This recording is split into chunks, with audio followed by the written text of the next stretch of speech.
What's going on, everybody? This is Justin and Dylan of the band Process of Fusion, and you are locked on to the Band vs. Artist podcast. And we are here with a, local legend, maybe? Local superstar, Eric D'Alessandro. I don't know if I'd say that. And I said D'Alessandro. I used to call him D'Alessandro, and he yelled at me and said he wasn't Spanish. So it's Eric D'Alessandro. It's actually supposed to be D'Alessandro, but I'm not. I've Americanized it. Yeah, it's easier. Sorry. But It's always ruined his intro. No, this is Right, this we're is not good. good at intros. This is magic.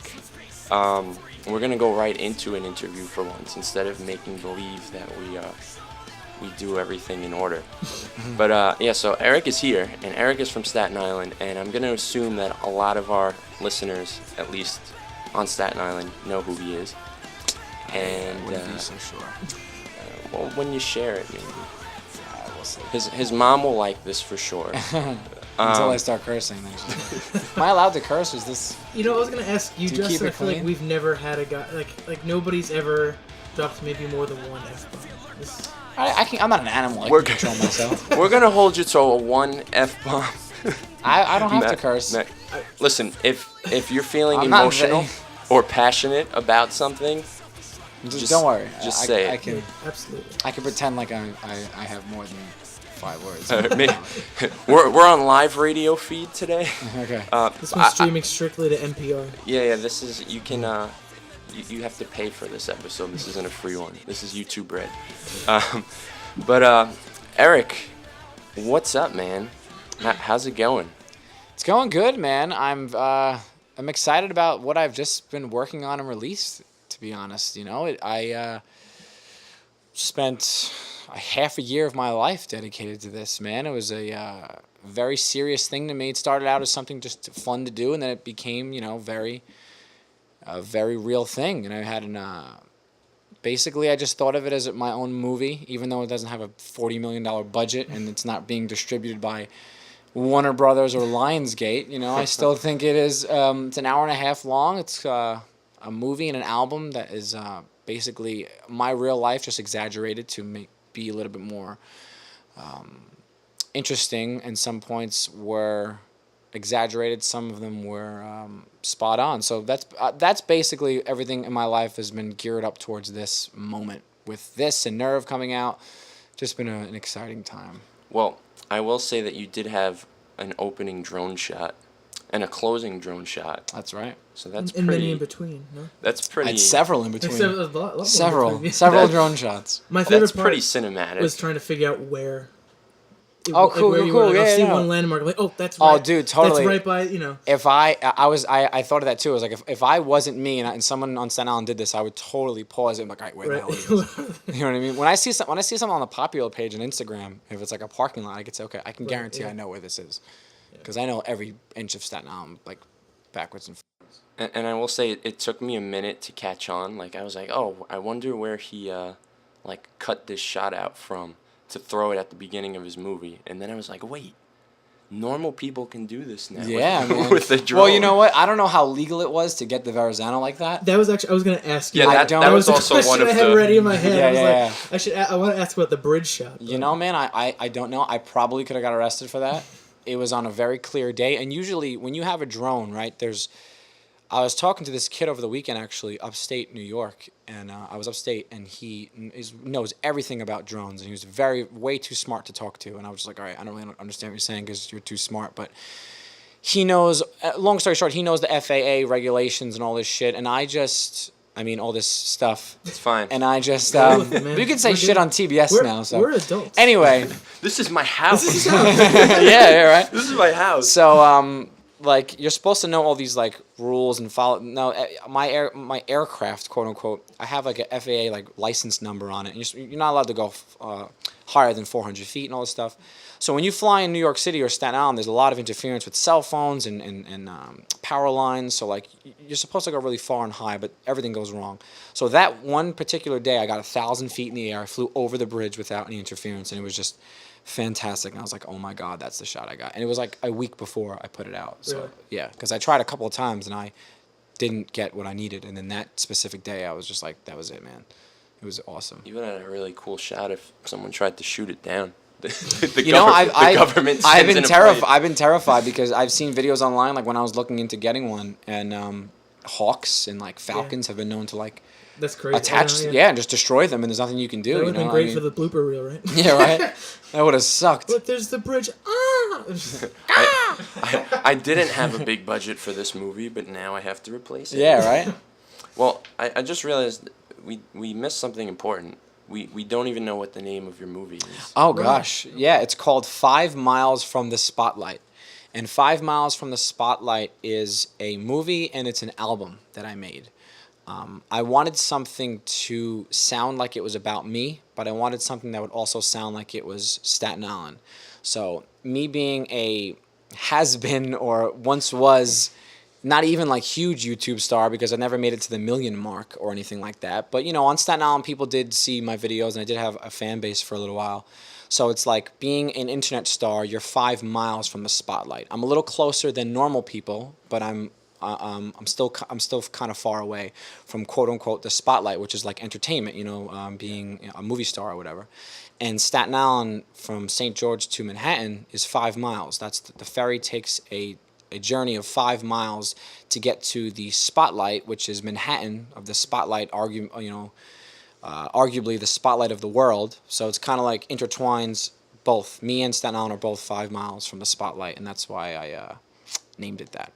I was actually going to ask too if that was the. Did you guys understand that? I did. I okay. figured it had to be somewhere between us and New York. I just didn't know from what point, and that makes sense. With there you go. ferry. Yep. That's pretty cool. Thank you. Yeah. That's my favorite part about it, honestly. Yeah. Because I had written the music for, I mean, like 2 years. I've just been working on stuff like inspired by Staten Island that kids from here could, you know, relate to and stuff like that. And then I was like, I'm just gonna, because I'll just put it on the back burner or whatever. And then when I started writing this, I was like, oh my god, that could be crazy if I released like an 8 mile. Well, it just so happens to be the 5 mile, 8 mile. That was not on purpose, but I'm saying, like, you know, Eminem, it wasn't exactly a soundtrack, but it was like inspired by the film. So that's kind of like what I was aiming for. Right.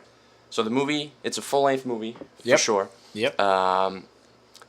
The music definitely came first, you said, before the album. Yep. And how true or not true are some of the things in the movie, like your depression or being away or, you know, taking a break, going to a real job, you know, how much of this is real? I mean, a lot of that is, I mean, it's basically, I wrote it like as a story to be more interesting. The whole idea I had came from the trailer, which I don't know if you guys saw, but the trailer is kind of cool because it just has like really cool drone shot of South Beach, and it looks very like epic, and it's like a girl saying, "Are you Eric D'Alessandro?" And I'm like, "I used to be." that one scene got me through the entire thing. I was just laying in bed one night and I imagined that, because I can't tell you guys how many messages on Twitter, on Facebook, YouTube, "What happened, man? What happened to the Eric show? Why don't you make another blah, blah, blah?" So it's like people are asking what the hell happened to me. It'd be funny if I had like this terrible story of like this bad Santa, you know, just fall from grace and just became a dirtbag, like vomiting on himself and screaming at people. Like, so that kind of just made me laugh. But yeah, I don't want to get too into it, but like the whole Staten Island thing for me, like it may sound corny or whatever, but I had I made a video 4 years ago called "Drop It Low," and it got on World Star Hip Hop. For people who don't know, World Star Hip Hop is a like hip hop blog that has a lot of like fights and rap music and stuff like that. A lot of high school kids really love it, and it kind of went, you know, viral. You know, like on World Star, it got like 500,000 views, and probably has more than that now. But long story short, I got a manager from that, so I started working with this manager, and we just didn't really click.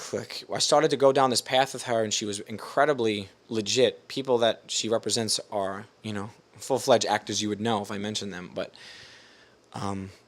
the more we started to work together, the more I started to realize that I had like unfinished business here. Like I wasn't in a relationship at the time. I was going out with my friends. I just became like really comfortable with my own skin in my like 20s, and like just really, really enjoying being from here, you know, and the friends that you have and like dating girls and stuff. And I just needed to like be here for a while.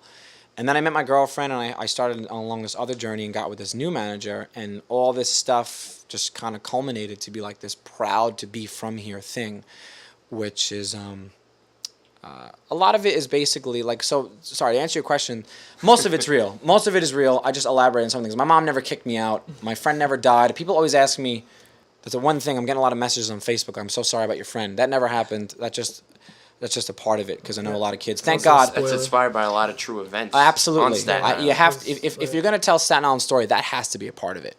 And I've been to freaking dozens of wakes and you know, a couple of funerals that from people who have overdosed. But thank God, no one that close to me, I haven't lost to heroin. But I know, you know, I know you guys probably know somebody. At least we all know someone who's died from something. So yeah, that stuff is basically real. Trying to think of what is fake. I mean, I'm really unnerved because it's funny because I kind of didn't want people to know what was real and what was fake. You know what I mean? I think I did a little bit too good of a job because people are confused. Like, what the hell is this? I mean, people I've known my whole life are asking me like, what is this? Oh, did this happen? I'm like, dude, I've known you since what are you talking about? Like, no, it's not real. Like, what the Wasn't that his sister in the bar that he threw up yeah, at? exactly. It's like, okay, if that's my sister, it wasn't her. It wasn't if that's her. my sister playing the girl at the bar, like you can put 2 and 2 together. Like this is a fantasy. This is pretend.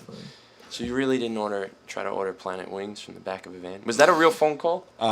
It sounded like it was, right? But it wasn't. That would have been. Well, when I call Planet Wings, they know me. They absolutely know me. Everyone there knows who I am. But for the record, what was the cutoff? Where was the cutoff? You know, it's funny because I forgot. I had like a little mini premiere at my house the day before I put it out, and my friend, I forgot what he said. He was like, I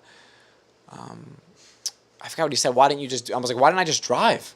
I'm in a car. Why didn't I just drive to go get it? But I just sort of just added to how dumb and like lazy I was. But you were in a rough patch there. You can't just drive. Yeah, you know, I had to. You were at rock bottom, man. Yeah.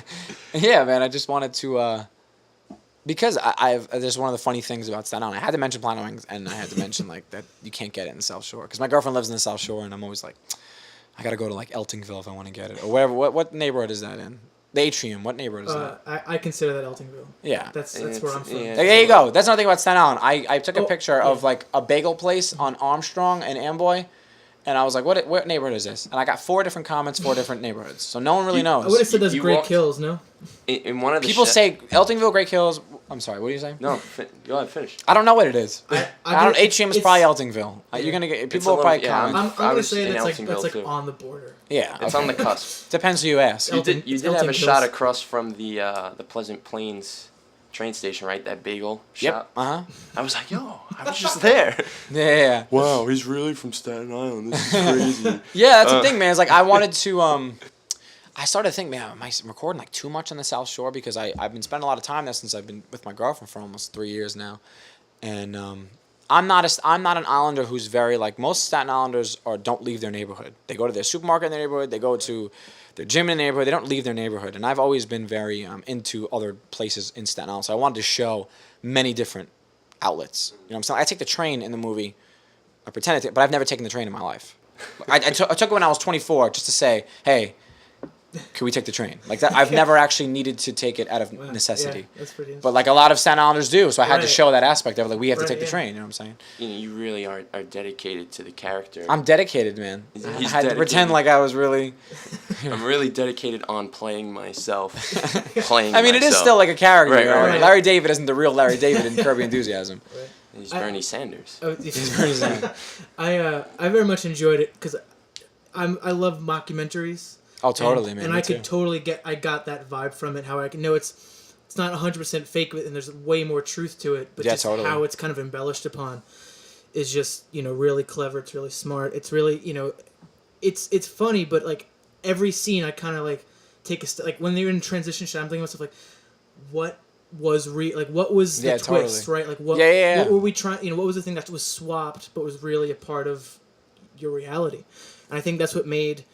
Though I look at it as a comedy, it's very much a very interesting drama in a way. Oh, totally. Because I'm trying to pick what's going on with you out of this kind of movie, and I think that's very. I feel like most people who do stuff like this, they kind of miss that aspect. Oh, absolutely. Of writing and filmmaking is that it's always good to have more depth than you think there. You know what I mean? Yeah, totally, man. Absolutely. I appreciate you, actually thinking of it like that, because people just watch it and it goes past them. But like, that kind of grew to be that. Like I said, I wanted it. I originally was gonna have like a Netflix series, like a binge worthy, like a binge watching thing, where it was gonna be like 10 episodes. I wanted originally have 10 episodes, like 10 minutes each. Then it just grew and grew and grew, and it became funny, and then it kind of transitioned to like serious, and it grew. Like at the first day of like thinking of it to the last day, it was something completely different. But I think it was better. But yeah, like it became way more like serious and way more thought out than I thought it would be, because I thought it was just gonna be a long funny thing, and then it became like towards the end it wasn't really funny at all. Right. Yeah, but I mean, the ebb and flow of it is very it like works. You know? Thank I don't you, know how yeah. long it I took hope you so. to kind of place sequences. You know what I mean? Or kind of stack like what when should it be funnier or when should it be a little. That more was just organically. Yeah. Well, Yeah, I didn't even plan that. That was pretty. Yeah. I'm fangirling. I'm sorry. No, I watched it like 3 times. I'm so happy that you watched it, man. Yeah. It means a lot to me. Thank you so much. I'm glad that someone What you actually got? watched it. What do you got over there? What do I got? Nah, I was gonna. He looks pissed. Like you weren't supposed to talk for that long. Come on, Dylan, man. I'm trying to do something here. No, I was wondering, as you know, to put my CSI film minor to good use. Who was actually filming for you as you were doing that? It is my girlfriend, Leanna. Steady hand. Leanna, and it's one of my best friends over the past couple of years, Joe Saldano. Joe. Joe's in the movie. He's right? in the movie. He plays Joe. Originally enough, I was thinking if I should have gave him different names, but basically, it's basically whoever's around. Like my brother Keith filmed something, my brother Brian filmed something, my friend Chris, who plays the security guard at Target, films a couple things. It was just whoever was around. Honestly, man, this was very low budget, like just me with a camera, trying to do whatever I could. And you edited everything. I did absolutely. I mean, I don't want to like sound like I'm conceited or anything, but I did absolutely everything. And that's if not. You did it. You definitely did. That's not to be. That's not to like brag. I did everything by myself. But just saying like, that's how like much like so low budget it was that I literally had to do everything. You know what I'm saying? Like, yeah, whoever was around. Like, but basically, Joe and Leanna helped me more than anyone. I thank them so much because they made it. Joe was the best because he made it like he was always accessible. I texted him. I was like, "Yo, dude, I'm working on something huge. Like, are you down to help me with whatever?" He said, "Absolutely, man. Anything you want. Anything you need help writing, brainstorming, you need help filming, I'm there for you." And he was just the best. And my girlfriend is always around me anyway, so I just didn't really give her a choice. I was just like, "All right, well, I'm gonna ruin this Friday night because we're gonna have to drive to Tottenville and pretend like I'm going to sleep in this van." So she was like, "All right, I guess we're doing that." But it was great. And I have the best friends and I have the best family because I was thinking the other day like. Dad, I need you to scream. Just scream. What did he say? And I was like, what the hell are you talking about? And he just comes in the house, screams it, and then leaves. Just like, I don't ask anybody if they will. I just say, I need you to do this. You know Come here. And just come here. You Hurry up. Do something. You have to be in someone's shot. Like someone's just in the shot. Yeah, you're part of it now. they don't even get to ask. I mean, I don't even ask them. It's Eric again. All right. What do you need? You know what I mean? So. Now, what about the locations? Like you filmed in some bars and restaurants, totally, and stores. Did you get permission, or you just? I absolutely did. Yeah, I walked in? in the past, like if you look at a lot of my YouTube stuff, it's basically all just in my house. Yeah. And number one, my house looks a lot different now, but I didn't want to like have that much in. There's still a lot of my house, but I definitely wanted it to be, like look real. Like I was like, I'm gonna write it. So obviously, when you're writing something, you have to be conscious of like, can I pull this off? So like, I'm good with a green screen. I'm good with a couple things. And when I had the drone, I was like, I know I can get crazy shots, but like, I want to film a bar scene. I was originally gonna do it a green screen, but I was like, you know what? Let me just hit up people. So I hit up this kid Joe Gustavino, who owns Pier 76. Like, yo, man, I know you have. He was the coolest guy ever, and was like, absolutely, man, whatever you need. I did it in one night, and then I know my friend Ryan, who's a family friend of mine, a good friend of my brother's, Ryan McGinley. His family, I think they run basically Harmon Funeral Home, and then Anthony Moriello is my girlfriend's boss. I used his office for a couple different things. Also for the job. For the job interview, yeah, I made it look like it was in Manhattan, but it was really in Staten Island. Yeah, man. So I just thought of like. I basically wrote them and then thought, all right, I'll worry about that later. But let me just make sure I can like, because a bar scene I knew wouldn't be that crazy to get. An office wouldn't be that crazy to get. And a funeral home I knew I had Ryan that I could go to. But yeah, it was totally like a conscious thought to have it look as realistic and have different places as possible. As much as possible. And now, a word from our sponsors. Okay, so save it to Microsoft Word. No, oh, gosh darn, my computer won't work. Well, take it to Computer Sam NYC. This guy can fix anything. He'll fix a broken laptop, a broken computer, a broken cell phone, broken tablet. This guy even fixes beepers. Who knows they make beepers anymore? I didn't. Just listen to all these satisfied customers. My computer was broken, and all of a sudden, whoa, it's great again.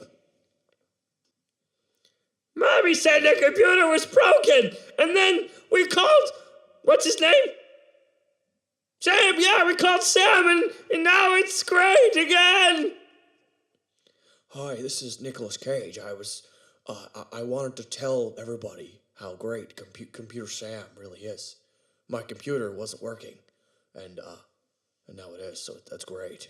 So remember, check computersam.nyc for your computer needs. See ya! All right, let's get serious for a moment.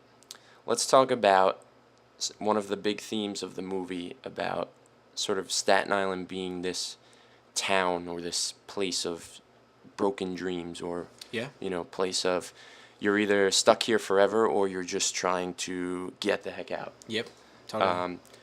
You seem to be like 50-50 on the fence, whereas this is my observation, and please tell me if I'm absolutely wrong. But you love being here, but you're also looking to do things that will, like, I guess, make you bigger or achieve goals. But you're not leaving Staten Island, but these goals will eventually maybe cause you to leave Staten Island. Yep. So maybe if that makes any sense to you. No, it does. It totally does. Tornado it together for us. Man, it kind of goes back to what I said before about that, like, first manager that I worked with. It was kind of like you said, I think everyone feels that some sort of, what I'm trying to say, like some sort of version of that, like stuck here or leave here. And for me, it's always been like, I went from some with the Maria Marie video or like the little Vine things I would do and people I'd make fun of, like the girls or whatever. I went from like poking fun at like stereotypes to like reinforcing them. It's kind of like why Dave Chappelle left Chappelle Show. Right. He went from like making how silly, black stereotypes were to kind of like maybe people like joking about them the wrong way. Like people would like laugh at black people a different way than he intended. Like, you know what I'm saying? Like it kind of made it like racist in a way that he kind of was like, I'm not with this. And kind of like I was like I can make fun of my brother all I want. You can't. So like I would make fun of Staten Island all I want, but yeah, man, I hate it too. And I'd be like, yo, dude, I don't hate this place. It's just like I thought we were all kind of like laughing together at like how silly the girls were or whatever, or like douchey the guys were. Oh my God. And yeah, it's hard to explain, but I've always felt like I was too artsy for Staten Island, but too Staten Island for Soho. You know what I mean? Like when I go to like acting classes, all those kids are the same exact person. They're all like all from other places. They all talk the same, think the same, dress the same. I'm like this to them. I'm like Paulie D. You know what I mean? I come in, I'm saying like the mall and dog, and they're looking at me like I'm nuts. And then I come here and I'm like this weird artist kid. So I didn't really know where I fit in. So it's kind of like this desperate, like I don't want to like get too like philosophical, but like it used to feel like this trying to fit in here, but also trying to fit in that world as well. And I never really found a home. So it's kind of like when I was a kid, everything was so much simpler. We all had like the same childhood here, and I just love it so much here. And I would love to like be the biggest star in the world, but also like live in Westerly still. You know what I'm saying? Like I always feel like you don't have to like get the hell, pack your bags and leave. Like, you can come back and do positive things and bring light to the heroin epidemic and show the kids here that you don't have to become your dad. You can do something different. You can do, you know what I mean? Whatever you may get ridiculed for, you can dwell in that for a little bit. You know what I'm saying? And yeah, it's kind of hard. I don't really have like a simple answer, man. I could talk about it for a while, but it is basically like, that's kind of the fun part about it. Is like, I don't really know. I don't really know if I want to leave or stay. I don't really know. It's kind of like what the future brings. And I like, as much as I love Los Angeles and the 80-degree weather and the 60-degree weather at night, it's like the most perfect place. It's still not home. I mean, like I go there for a while and I come back here and it's like, oh, I can breathe here and have a bacon, egg, and cheese, and I can really on a good With that bagel. Arizona- on a real bagel. On a real bagel. You know what I mean? And it's like I can have real pizza, Yeah. and like home is home. You know what I'm saying? And yeah, man, I don't really know. I definitely butchered that answer, but I think that's. I don't know. I think you hit the nail on the head. well, Very much. I not the look on Justin's face. I didn't. No, It's all right. For everyone who's listening, the look on my face is strange because I'm looking at a computer screen and sort of turning and looking at Eric. And who's you're to my praying right. that this thing isn't stopping. Yeah. Yeah. I'm really watching like as the little time thing keeps moving. So whatever faces I'm making, I'm only joking. he's It's all doing right. it. He's doing a good relax. job. I mean, come on. Can you tell that I'm joking? This guy is making fun of me on my He's own making you show. uncomfortable. Well, I think I have We're a, deleting I have all the better of this. seat because I can still talk and look at. Yeah. Whereas Yeah. you're just like so. My neck looking- is You don't killing listen. me. You don't have to look, Justin. You can look straight forward. I You don't should really. have put a mirror. I right don't in care front if of you look at me. You don't have to look at me. It's fine. Don't look at me. To bring the conversation back. There's Thanks, Dylan. one of my. That's why I'm here. One of my favorite things I think from the album and the movie that you hit on the head, and it's funny because like you released this kind of duo, if you will, at a really important time for me because I myself have kind of found myself again. I also went through a period about a year ago where like things just fell apart. I didn't know what I was doing, didn't know what I wanted to do, and a lot of things kind of just weighed on top of me. And one of the things I kept getting reminded of is like everybody here is just like, take the city job, take the city tests, Yeah. do the city jobs. I'm like, I don't want that. You know what I Yeah. mean? I see more in my life than doing what. And that's the everyone- hard thing to say, man, because it's like you say it out loud and people automatically Yeah, think that you think you're too good for that. exactly. Yeah. And it's like I'm not too good for anything. It's just Yeah. like, people are better at certain things. Like, you know what I'm saying? I worked for the Port Authority at the airport for 2 weeks, which is like and I thought I was going to die. I was like, what the hell am I doing here? Like, what am I doing here? And it's not like I'm not too good for this, but it's like I know that I have something to offer that's not this. I'm not saying it's better or worse. It's just not this. You know what I'm saying? So I totally understand what you're saying, and people automatically think that, like, I got backlash on that too, man. It was like, some people are saying, like, what do you, this kid's out of his mind, tell him to grow up or whatever, he's immature or something. It's like, whatever, man. You're clearly the person who's got insulted by that because I struck a chord in you, which is like something maybe you don't want to address in your life, but like you totally have a problem with that. Because if you don't relate to that, you totally understand where I'm coming from. But if you do relate to that, it's like I totally understand where he's coming from. So it's like I don't know why, but I totally, man, I totally get that. You say in one of your songs where people are they're just okay with mediocrity, right? Yeah. And Is they that don't. Insight? Is that I the song? think Yep, it was it's because called that's Insight. That's my favorite song of the. Oh, thank you. album. And, A lot of people like that one. Yeah, and it's absolutely true. And I see people. I've gone to school with people. They just try to get by with the bare minimum, and it's upsetting because they can do so much better. Yep. If it's not even like they need to put in like a whole world of effort. You know what I mean? It's just one change in your life, and everything. Dude, it's basically the year. It's when you get out of college till 26.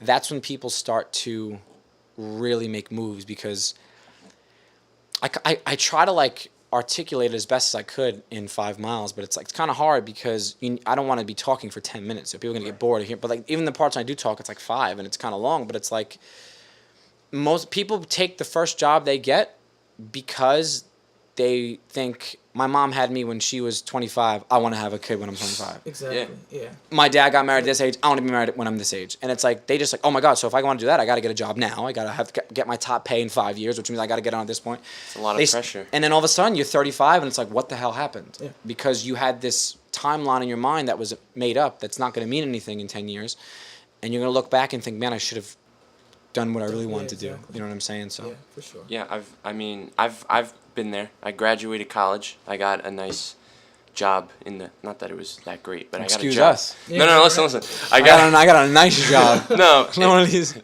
not making YouTube videos. No, you know what? Just with my fingers crossed. All right, I'll say it's a nice job in terms of what I wanted to do, but you didn't get paid well.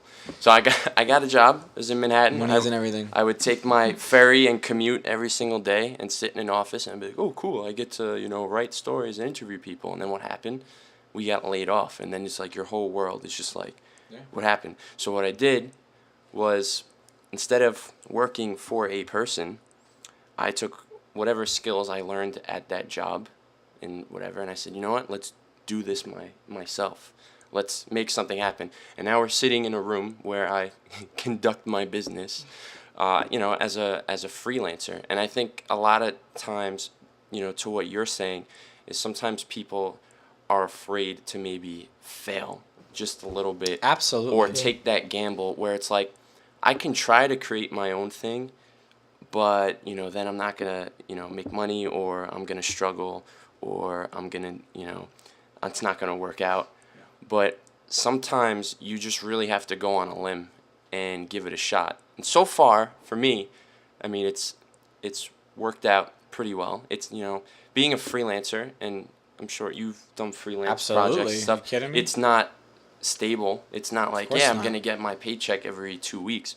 But it makes you hustle, and it teaches you how to be, it makes you take your creativity to the absolute max, because you're always going to need to create, always going to need to work and get something done. And most of the time when you're freelancing, you get to say yes and no to stuff, and you could say yes to things you're passionate about, and yes to things that you're generally interested in. And I think it's really cool, but you just have to be willing to take that gamble.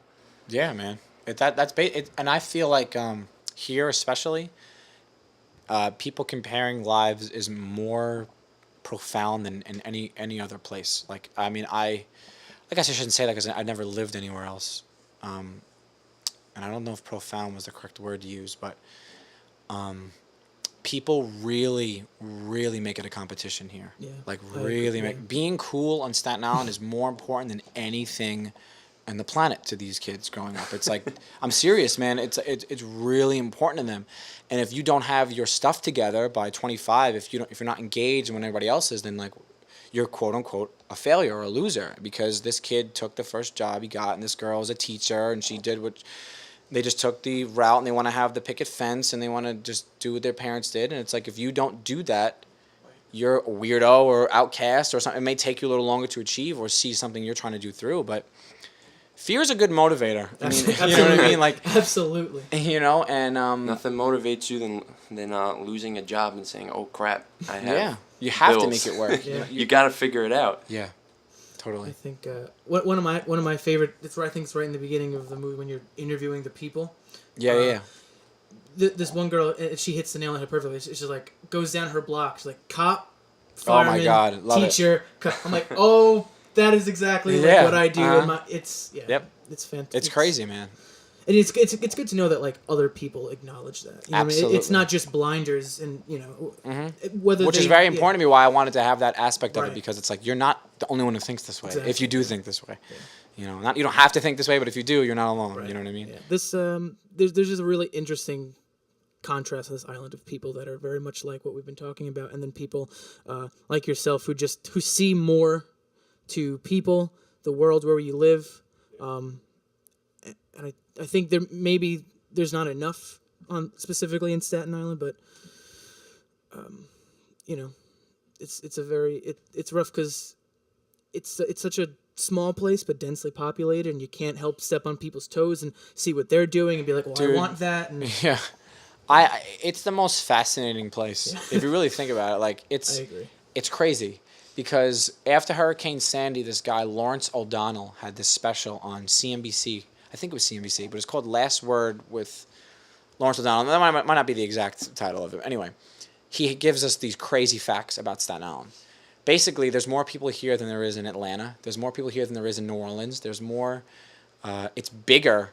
Like the size, it's bigger than Manhattan. It's bigger than San Francisco in terms of size. It's a huge piece of America. Like there's a 500,000 people. There's 470 some odd thousand people in Staten Island. It's not a small place by any stretch of the imagination. But we act as if, like growing up, when I heard the Wu-Tang mention Staten Island in a song, I'm like, yo, he's talking about us. Yeah. But meanwhile, it's a huge piece of New York Yeah. City, and it's just this like little brother syndrome we have, just being overshadowed by bigger pieces that there's a lot more of us than you'd think. Like you said before, like, I look for like different. There's a lot more of you than you think there is, and people just are just afraid to show it because it's like, for what? What am I gonna waste? What am I gonna waste the energy for? We live in Staten Island. This is how it is. Yeah, exactly. And I think as of late, I thought about it on the way here if I was gonna say this out loud, but as of lately, I've been coming like less proud of being an American, but more proud of being a New Yorker. Specifically, Staten Island. I mean, I was born in Brooklyn, but I moved here when I was 3, I think. So essentially, I am from here, and I just, too many people say the same things, but I feel like they don't realize like what's truly there. You're right. Home is home. You know what I mean? I would never be able to live somewhere else. Or if I've been thinking about it too. Like if I had to leave Staten Island, it's got to be close to New York in some capacity. Yeah, absolutely. You know what I mean? Just that crossroads of the metropolitan area with, if you ever wanted to go upstate or somewhere in you're very, you're on the borderline between rural and suburbia with the convenience of the most famous city on earth. Right, exactly. It's a very unique. You gotta rep it hard. Yeah. It's a very unique experience. Like I feel like no one really realizes. Like you can have the picket fence, but also be in Madison Square Garden. Right. Like in an hour. Like yesterday, I took when you drive to the city, and you take the tunnel. I swear to God, I've gotten home in 20 minutes before. People don't believe me. It depends what time it is, obviously. Course, it has to be without traffic, but there's a science to it. But there's a way to do it, and it's not that crazy. You know what I mean? Like, and people do ask me, like, if I go on auditions or something, they'll be like, "Oh, you're from? Oh, wow, you're from? That's far, right? How'd you get here?" It's like, just shut up. You don't even know what you're talking about. But it's funny though.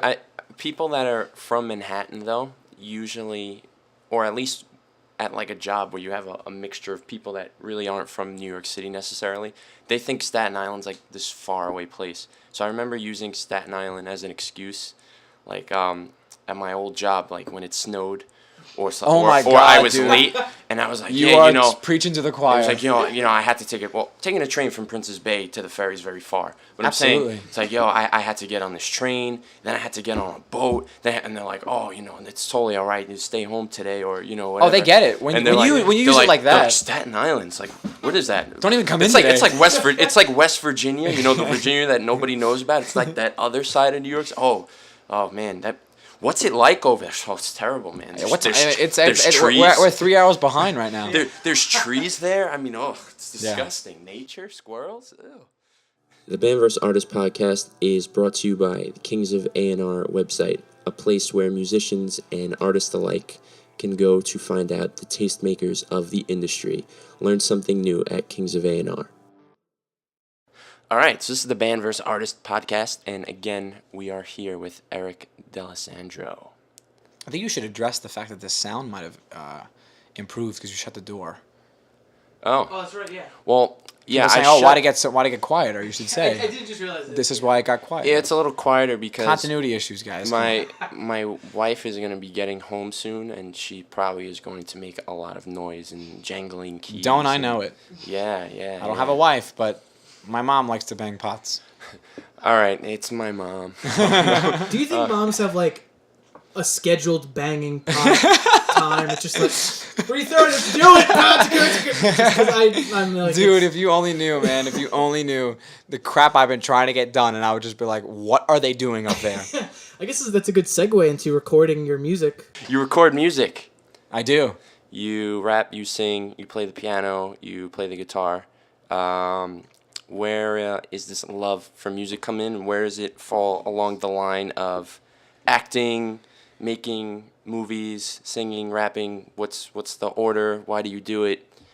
Why do you do it? Figure Why it do you out. do this to us? I'm asking a general question here. Discuss. There it is. Discuss amongst yourselves. Man, like in the beginning of it, like in the beginning of 5 Miles, after the people talk about Staten Island, there's like a long little intro of like me growing up with the video camera in my hand.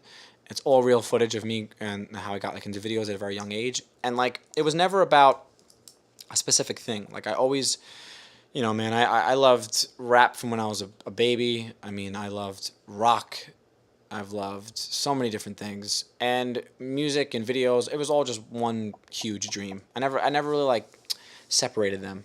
You know what I mean? So like when I got to a certain age, when I started to realize that you could kind of do this yourself in your bedroom, I just experimented with it all. I've been writing. My brother Brian used to freestyle really, really well, actually, and he used to like do these contests at his school. And one day, I'll never forget. I was 12. When he was really into it, he was rapping over the special delivery beat. For hip hop people, don't know what that is. Special delivery. It's a good instrumental for freestyling, and he was freestyling over that. And this at the time Eminem was beefing with Benzino, for those of you who remember that. So I wrote my own like version of that, and I rapped it for my brother Brian, and he bugged out. He called my brother Keith downstairs. You got to hear this, and I was like, "What? This is good." I had no idea. I was just doing it for fun. I'm 12. So I always remember. Hey, I'm 12. I always remembered that like it was as a cool memory because you get approval of your older brothers. That means the world to a young kid, and yeah, I come from a very musical family. My godmother is an opera singer. My sister is a singer. My mom is a piano player, singer. My brothers and my dad are drummers. My brother Keith doesn't play any instruments, but his knowledge of music is unbelievable. So it's just always been a huge part of who I am. And I just love to, as people may hate it, may think I'm corny, may think I'm stupid, whatever. I just love to do it. I'm not saying that I'm the next Tupac, but it's just fun to do. I mean, that's the best answer I could do. I just love to do it. It's the most important. Yeah, I mean, I know people aren't. I know I'm very well aware that people like me for the comedy. I'm not about to be like, yo, man, you guys, you gotta get this. Like, I know people like me because I'm funny. They don't like me because I'm this profound artist. They like me because I'm a freaking clown. So I don't take myself that. So I'm like, no, you guys have to understand. If you like it, you like it. If you don't, I don't really care either. But interestingly enough, as I guess somebody who before I knew you, I just knew about your videos. The only real music you had out there was, parody rap songs. So when you actually dropped some songs, I was like, oh, it's not a joke. Like, yeah, you know what it was? He can do this. Like, you know this what it isn't was? bad. That goes back to like the like you said about like just like making that final like jump forward to actually try to do it. Like you said about like doing it on your own, the freelance thing. That was my way. My parody videos was a way to like sneak in the back door.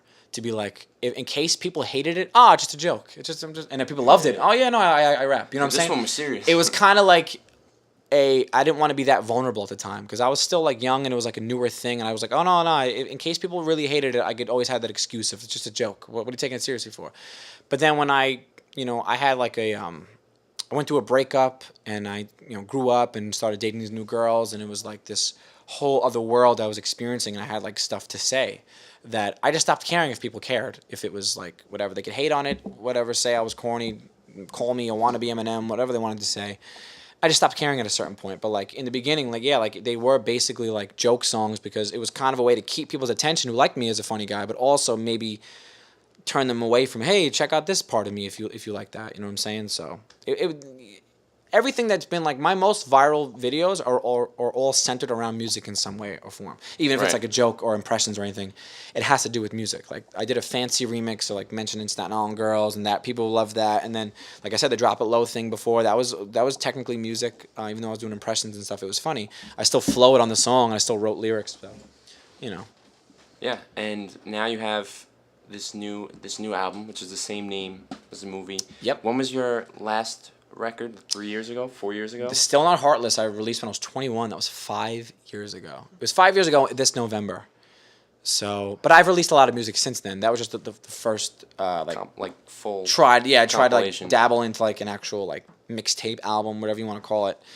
And then I released a bunch of stuff since then, and I just kind of disappeared for a while to kind of like reset and think about what I should do. And it's been a while since I released something now. Now, do you actually perform and do shows? And I know I booked a show where you rapped at and did some of your songs, but I haven't really seen like much of you actually performing music. Dude, I thought about it a lot for this one. I would love to do something, especially with that Staten Island song. A lot of people love that one. I think that'd be such a cool thing to perform here. I just don't really know. I do everything by myself. Everything. Right, I don't music, that part is out of your I have realm, a manager, like I have an agent, but that's with the acting stuff. They don't touch the music stuff. So if I knew, if I thought about it and I talked to the right people, we could set something up, I totally would, man. I just haven't really. Anytime I ever have, it's someone came to me. Hey man, I'm doing this thing, you want to perform it? Okay, sure. It was never like me trying to set something up. I would love to. I just need to figure out what the best, opportunity with that would be. Not against it. I'm not. It's just something I just haven't done it. I just haven't really done it in a while. Right. And do you do stand up too, or is Yeah, I that the do. same? That's the same realm, or In terms of what? What do you mean same realm? like, do you have connections to help you do that, or Oh is yeah, that yeah. sort of Most out of the things. your... You know what it is, man. I kind of try to dabble in every kind of. I'm a student of comedy, so any kind of comedy I try to like learn about. So like I did stand up for a while, and I still do it every once in a while. But stand up comedians are different animals. They're just different people.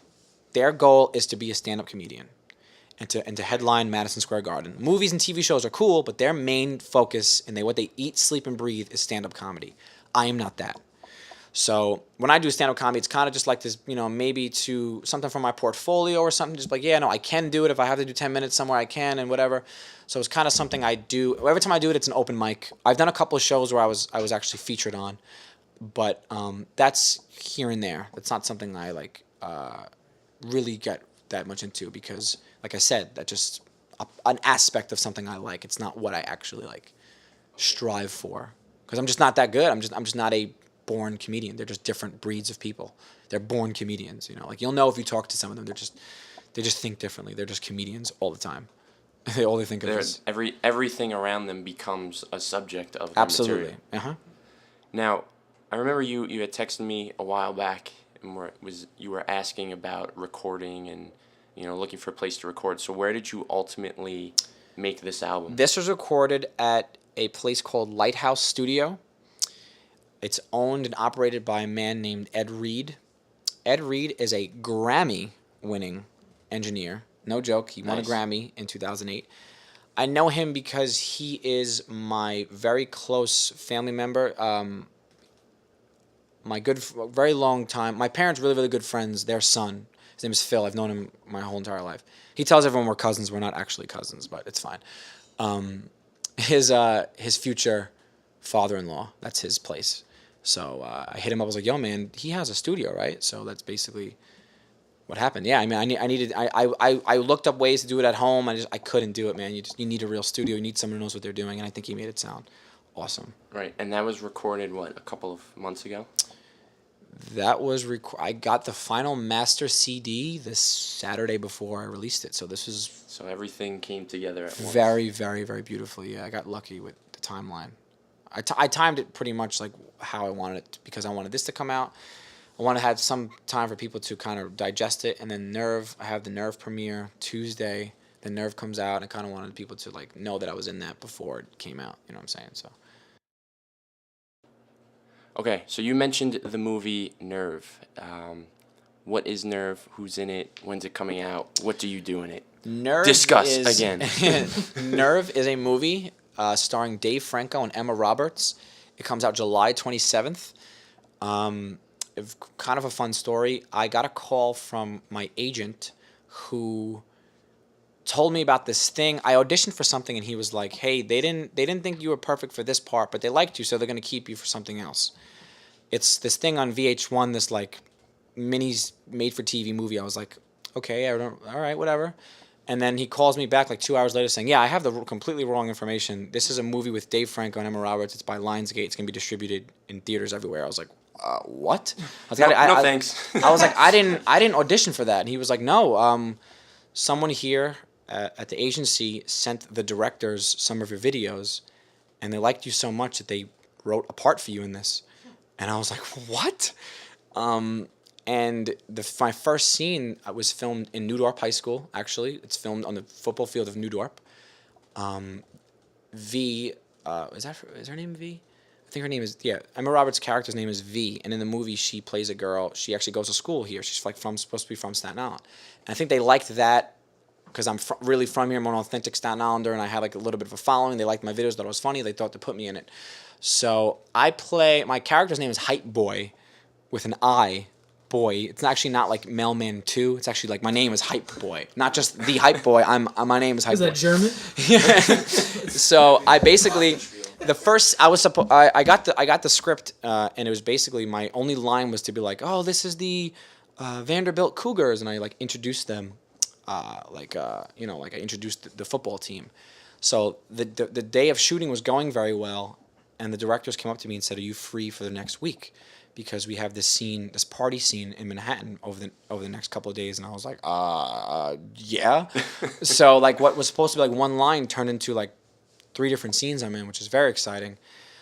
There's even like, you'll even see a little snippet of me rapping in the movie where I get like the football team hyped up for like their the pep rally. Hence your name. Hype boy. There you go.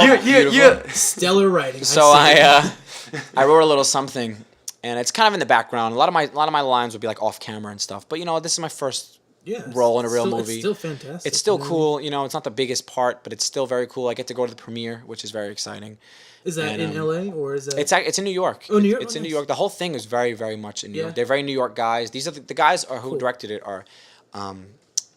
Henry Joost and Ariel Schulman. Ariel Schulman is Neve from I was just Catfish's gonna say brother. that's. I was gonna say his brother. the name They sounds made very familiar. the show came from a movie they made, a documentary called Catfish. Catfish, The directors made that. So Also, Max was one of the directors, was he? Max is Neve's boy, I believe, and these guys before Max was. Okay. If you watch the original Catfish movie, Right. it's about Neve getting catfished. Right. And it's his brother Rel and his good friend Henry. They went to like school together, and they're like co-directors on everything they do. They are the ones who made Nerve. And Nerve is, it's actually like, I'm not just saying this, it looks really, really cool. Nerve is an app that you get on your phone. And the crazier dares you do, the more followers, watchers you get. And you get more money, and you get more like fame and stuff like that. So like it all has to do with like this truth or dare game that goes on, and it gets like dangerous, and it becomes like risky, and like it's really, really cool, man. It's got a lot of cool like CGI in it. It's very fast paced. It's young. It's cool. And Machine Gun Kelly's in it. Who else is in it? There's a lot of cool. Juliette Lewis is in it. And like I said, Emma Roberts, Dave Franco. Who else is in it? It's really cool, man. It's gonna be a cool movie. I'm excited. Did you for actually everybody get to meet some of these people? Or I got to meet everyone. Yeah. Besides Juliette Lewis was not there on the days that I was there, but I remember I walked into we filmed in this building in Manhattan, this party scene, and I walked in on this one day. Machine Gun Kelly was there. I was like, "Oh, what's up, man?" And it was during the this is last year when the Cavs were in the finals and they lost, and he was like, I remember I was watching it on my phone. And he was like, "Oh, was that the Cavs game?" So he watched it with me for a little while, but he was cool. Other than that, it was the coolest experience of my life. Because me, I've always been into movies. I just was behind the directors, shadowing them the entire time. Like, yo, this is the craziest thing I've ever seen in my life. I just watched everything they do, the lingo they use, the shots they use, the equipment they use. Just was like, just trying to take everything in. You know what I mean? I feel like I'm still there because I was still. It was the coolest experience of my life, man. If I hope to God I get to do more stuff, but if that was it for me, that was unbelievable. The whole time I was like, I can't believe this is happening. Like, I can't believe I'm on a real movie set. Like, it was crazy. And when was this actually happening? Like, when was you filming? I filmed it last May. May like 19th or 20th. And I filmed it to June 6th or something like that. With one like week. Actually, no. Because I didn't film in June. But it was like, anyway, that's when they wrapped. But I filmed it basically like a week or two in May. And then, it's been over a year. And I thought it was gonna be out in like February, and then I was like, And then when I worked on 5 Miles, I was like, it should be cool if this came out around the same time, so like the ending could coincide with that. I thought it'd be a really cool thing. But it's gonna be cool. And you'll see me in the actual movie. Like, oh my God, they filmed at the Colonnade on Holland Boulevard. Really? That's in the trailer. You can see the Colonnade. Actually, now if you go in the Colonnade, there's a cool skyline of Manhattan in neon that was put there by the movie, and they left it there. They left it as a gift, so that'll be there in the Colonnade forever. They filmed under the Colonnade. They filmed at Fort Wadsworth underneath the Verrazano Bridge. They filmed at New Dorp High School. They filmed along Bay Street, I'm pretty sure, a couple places. So there's a lot of Staten Island in it, man. And I wear my Staten Island hat that I wear in 5 Miles. That's in the movie too. You see the back of it says Staten Island. So making it proud, man. It just tell me that doesn't work out perfectly. Like, I was just. It's crazy, man. It works out it's so crazy. Like this was planned for yeah, years, right. You know what I mean? Like, it was. Once people like we colluded together. Once people like digest that, it's like, wow, that's crazy. And then when this podcast comes out, it's even crazier. They're gonna be like, whoa. 15 whole people listen to this one. Jeez, that's nuts. But that's pretty cool. We've been doing better than that. Yeah, man, 16, 17. Yeah, Eric at least get us to 25. I mean, maybe 5 years ago, not anymore. But so now what happens after Nerve? What's next? that you were allowed to talk about? That I'm allowed. I don't even know if I was allowed to say any things about Nerve. I was allowed to say. I don't know. I guess I didn't really give up too much plot points, but anyway. You know, man, I'm with a very good manager right now and a very good agent. And the last year of my life, I met them for the first time last March. So the first year with them has been very exciting. A lot of things have happened. And I'm just very excited to get more opportunities, man. You know, once you have the first credited real thing you're in, people take you a lot more serious. Because for now, me getting into rooms like, oh, it was just me going on my manager's word and my agent's word, saying like, he's good, check him out. I've auditioned for a bunch of things, and basically all they had to see was like, you know, YouTube stuff. So now they get to see me in a real movie. That's gonna help me. What's next for me, man, is always more of this. I love making my own stuff. I love making music. I don't even really know, man. That's the thing, is I don't really know. Onward and upward. So like, I'm hoping that, yeah, you know, you'll see. Next movie will have a budget. Yeah, you know, and 2 drones. There you go. Exactly. Drone battle shot. The new DJI 4. Because I got 3. Anyway, that was a stupid thing to say. Are they expensive? It's all relative. It depends what your definition of expensive is. If you got cash to throw around. These things 20 years ago would be $100,000. No joke. To get the shots that they did. Mine was at the time $1,300. So when you see what it's capable of, that seems like nothing, in terms of like what I know what these shots cost 10 years ago, even not even that long ago. But now what like that shot of the Arizona Bridge, dude, I got that shot. You don't realize that's a freaking helicopter shot, man. Like, so right, I know. They are expensive in terms of like, yeah, for a consumer product, but for a professional grade product, that's nothing. That makes sense. Yeah, for someone just doing practical stuff. Yeah. If you get it for a hobby, you want to get it for your kid, Right. yeah, it's expensive. But like for someone like me, who I saw the potential, like what these things could capture, was like, hell yeah. I guess that's it, Eric. Do you have any closing thoughts, statements, things that you need to let everyone know? I prepared a haiku. Wish I prepared one. Honestly, man, I just would people, if you just take the time to sit down and watch the hour-and-a-half project, the 5 miles from the spotlight, it's definitely something you will probably be interested in. I don't think that it's as silly as it may sound. People just get this idea in their head of like a YouTube video and don't think it's like that serious. But it's an hour and a half. It tells a story. I'm a completely different person at the end of the movie than I was in the beginning. It's a real thought-out process. The album coincides with it, I think, beautifully, because it takes a more realistic stance on the issues we face as Staten Islanders. But you don't have to be from Staten Island to enjoy this. If you're listening from Jersey, or if you happen to hear this in anywhere, if you follow me on Twitter and I link this and you're from another country, you don't have to be from Staten Island. It's you know, it's an underdog story. Anybody from a small town trying to make something out of themselves and dealing with whatever they deal with. So I would just be to say, I hope people enjoy it, watch it, listen to the music, and stay tuned for all things Eric James D'Alessandro, which are the initials of everybody in this room, I just realized. E, J, and D. Mind blown. Illuminati. I actually just got my email to join the Illuminati. I'm very excited about that. Did your agent get that for you? Like, Eric, I have this one part. It's a little rough. I have the acceptance meeting. I mean, I'm going to be blindfolded. It's going to be great, crazy. Man. Yeah. Jay-Z's going to be there in a toga. Yeah, a lot of they love pyramids. I don't know if you guys know. I don't know what it is. Pyramid everything. They sent me a picture of like the food pyramid. They're just obsessed with. They love pyramids. And it's upside down too. And it's upside down. So we've been doing it all wrong. You get to eat the meat first. If that's how it goes. I don't really remember what the food pyramid looks like. Oh, please don't kill us. All right. Whoever you are out there. All right. Eric D'Alessandro, 5 Miles from the Spotlight, the movie, the album, Eric's Flicks on YouTube, Shaolin, Staten Island, Wu-Tang Forever. Dylan, Illuminati. Great album. Dylan, Justin. Illuminati. Process of Fusion. All things Illuminati. Band vs. Artist podcast. Patrick, you missed another good one. Loser. Damn you, Patrick. Yeah. Bye, Patrick. Loser. All right, peace. Burn in hell. They go wasted, they so basic. And I ain't stopped just yet. I could pop you too like this discotheque. You could throw a bomb and I'ma intercept. Better watch your step, cause I'll come correct. Yeah, get loud, come challenge the ground. No threat, that's a vow. Not so funny now. Wait, I'm funny how? Like I'm a clown, I amuse you? What the fuck is so funny about me? Now we hold it down with our family around. Nobody can tell us about how we living right now. Welcome to shots to the head. The dump made me radioactive. So be ready to get what you give. Come over the bridge, you know what it is. Now we hold it down with our family around.